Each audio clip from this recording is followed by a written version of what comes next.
Donc je vous propose de faire un petit développement classique habituel, c'est-à-dire l'exposition, correction d'exposition, le point blanc, point noir, le contraste, balance des blancs, la colorimétrie et une petite correction de bruit parce que l'image est pas mal bruitée par ici. Je ne sais pas si ça se voit, mais l'image est un peu bruitée. Enfin, si on regarde comme ça, oui, ça se voit bien. Donc, dans Darktable, vous avez, quand on est, je reviens là, sur mes photos que j'ai sélectionnées, je vais travailler sur celle-ci, donc 2 clics, vous arrivez sur l'image. On va faire un clone, donc on va partir, ça c'est l'image d'origine, on va partir sur celle-ci qui est mon image de travail. On va regarder côté historique, on va réinitialiser l'historique, c'est-à-dire qu'on va repartir sur l'image brute de fonderie avec juste les réglages Darktable imposés. L'image ressemble à ça. Et on va essayer de l'améliorer en vous présentant rapidement la palette des outils. Ici, comme je vous le disais tout à l'heure, vous avez un panneau d'accès rapide où vous avez la plupart des choses qu'on utilise. La plupart sont ici. Et si besoin, on ira plus loin les chercher. Mais déjà, là-dedans, on trouve plein de trucs. Cet onglet ici, c'est juste les modules que vous aurez activés. Si vous avez par exemple fait une correction de perspective, le module apparaîtra dans la liste ici. Pour l'instant, seul ça a été activé sur cette photo. Ici, on retrouve les modules de base qui sont dépliés. Donc si par exemple je prends l'exposition, là vous avez le module complet d'exposition.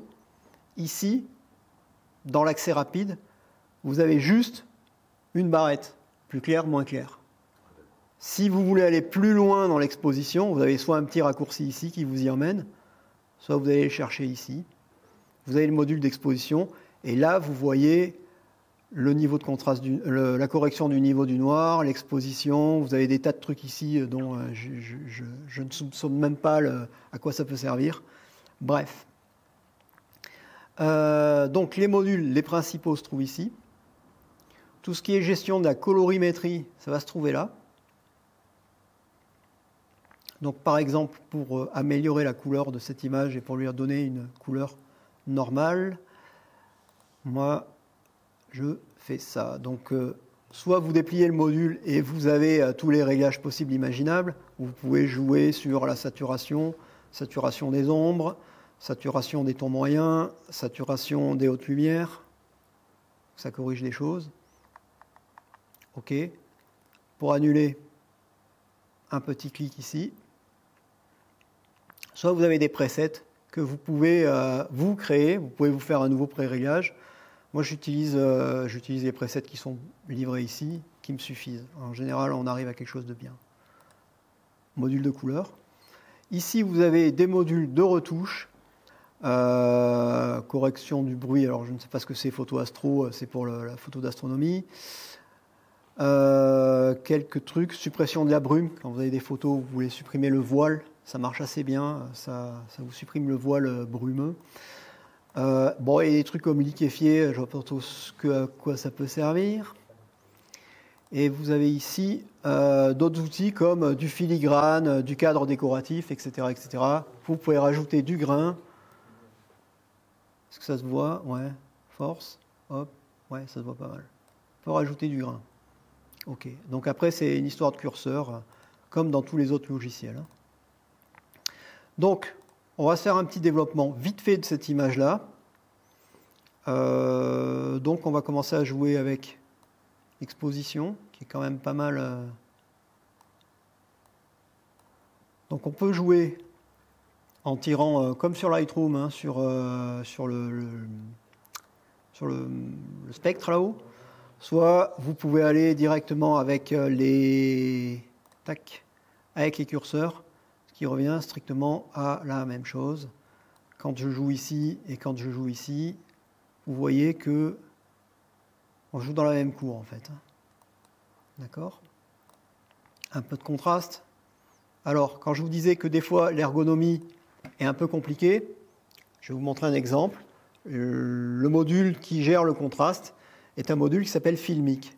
Dans l'idée de ce module, c'était resimuler un film numérique, un film négatif, donc avec la courbe de réponse d'un film négatif. Et donc ce module-là permet de gérer le contraste. Et ce module-là, il ressemble à un truc qui ressemble à ça, où il y a ça, il y a des tas de trucs. Et à un moment, vous trouvez, là, dans l'onglet Look, vous trouvez le module de contraste qui permet d'augmenter ou de diminuer le contraste. Voilà, ça c'est un exemple où Darktable, il ne vous simplifie pas la vie. Il faut le chercher, une fois que vous l'avez trouvé, vous savez qu'il est là, ok, c'est gagné. Par contre, avant de le trouver, il faudra passer un peu de temps à lire la documentation pour savoir quel est le module de contraste à utiliser, et plutôt celui-là. Donc si on reste dans la partie vraiment facile, correction des objectifs, donc là ça corrige, voilà, vous voyez que ça corrige un peu le vignotage. Il y avait un vignotage, ça corrige. Si on va réellement, donc là c'est le raccourci avec juste un interrupteur marche-arrêt, hein. Si on va réellement dans le module, il nous dit, voilà mon gars, tu as utilisé un Canon EOS 6 D Mark II avec cet objectif-là, et donc il va gérer la géométrie de l'objectif, il va compenser les défauts de l'objectif. Il est capable de le faire. Moi, j'ai rien renseigné, il se débrouille tout seul. On a juste ouvert l'image, on a cliqué sur le bouton, il corrige. Ça, c'est un des points forts de DxO Photolab, c'est là-dedans. On peut augmenter le contraste local, alors je ne sais pas si on voit quelque chose. Ouais, c'est mieux. Voilà. Pour une première approche, correction du bruit, pardon, je ne vous ai pas montré ça. Donc là, on a un truc bien dégueulasse, bien bruité. Si j'appuie sur la réduction du bruit, on arrive à ça. Bon, c'est pas fou. En tout cas, sur la démo, c'est pas terrible. Mais j'avais l'autre jour des résultats sensiblement meilleurs. Bon, c'est comme ça. Donc ça, c'est pour les réglages de base et les grands trucs de base, donc les grandes fonctionnalités, le basique de chez basique. Ensuite, on peut commencer à regarder des choses un peu plus amusantes, comme la correction de toute la géométrie de l'image. Par exemple, si on s'amuse à corriger l'horizon, là,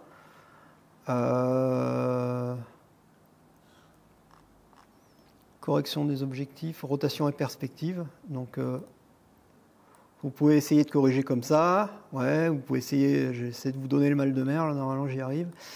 En fait, si vous faites un clic droit ici et là, hop, il se débrouille. Voilà, ça va pas plus, c'est pas plus compliqué que ça. Ensuite, ce qui est recadrage, ultra simple. Alors, si vous n'avez pas envie de vous embêter à savoir dans quel onglet se trouve le recadrage, machin, vous tapez recadrer et voilà, vous trouvez le module. Il est là. Donc là, vous avez un petit outil de recherche. Vous cliquez sur recadrer et vous pouvez choisir.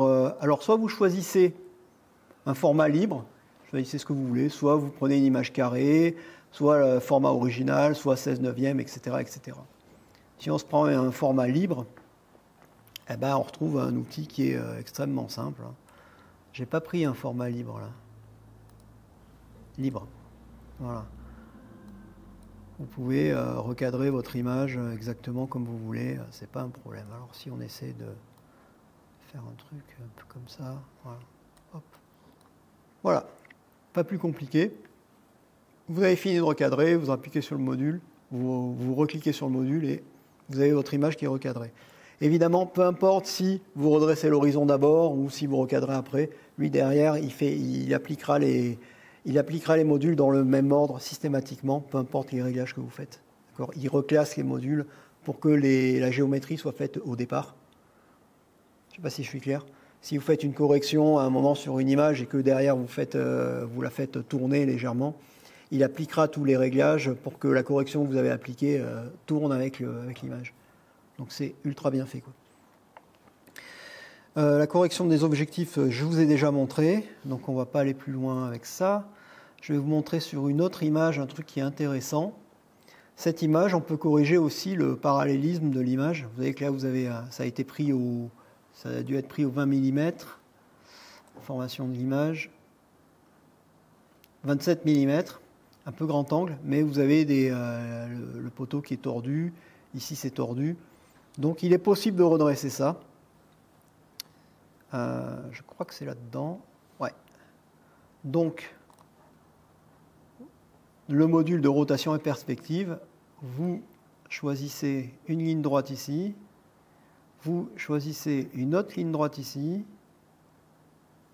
tac, et vous lui dites, vas-y, corrige. Donc là, il a redressé, et puis c'est fini, on n'en parle plus.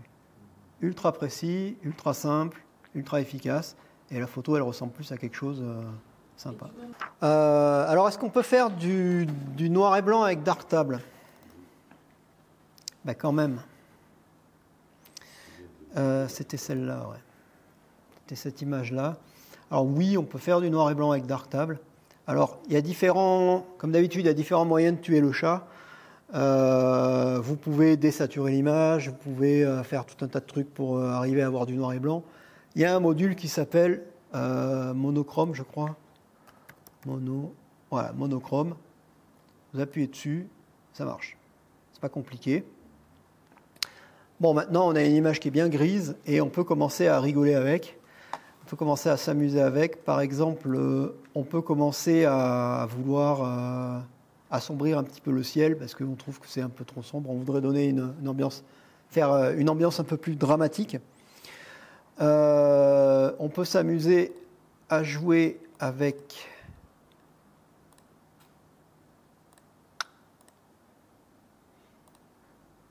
les canaux de luminosité en entrée. Si on veut assombrir le bleu du ciel, ben, il suffit de mettre moins de bleu en entrée. Donc c'est ultra simple. On récupère le module de calibration et on enlève du bleu. Et on a une image qui tout de suite devient plus dramatique. Bien sûr, il faudra corriger avec la balance de blanc. Il faudra corriger avec l'exposition, mais si on enlève suffisamment de bleu, on peut avoir un effet dramatique très rapidement et les nuages qui ressortent, etc. On aime, on n'aime pas, c'est pas le débat, c'est juste pour vous montrer ce qu'on peut faire assez rapidement avec les outils. L'outil monochrome,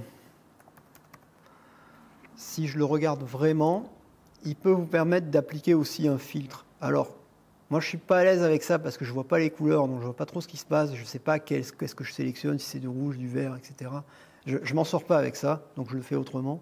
Mais sinon, vous qui voyez bien les couleurs, vous pouvez aussi vous servir de ça pour corriger, si je débranche ça, voilà. Et si je calme un peu là, si je reviens sur monochrome, et vous pouvez arriver à corriger en mettant, normalement on doit pouvoir sélectionner un filtre jaune.